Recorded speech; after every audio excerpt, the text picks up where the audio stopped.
Platform ১ নং প্ল্যাটফর্মে নামার সাথে সাথে আমাদের অভিযান পার্টি এর সন্দেহ হয় এবং তাকে চেক করে ১৩ কেজি গাঁজা আমরা তার কাছ থেকে উদ্ধার করতে সক্ষম হই।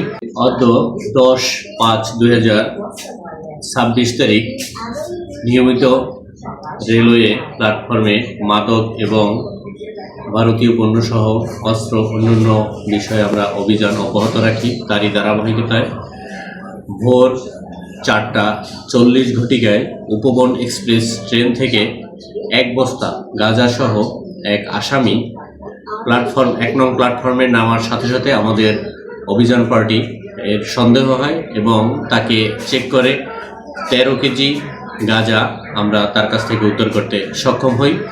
তার বাড়ি প্রাথমিকভাবে জিজ্ঞাসাবাদে সে বলে ব্রাহ্মণবাড়িয়া এবং তার বিরুদ্ধে ইতিপূর্বে একাধিক মামলা রয়েছে।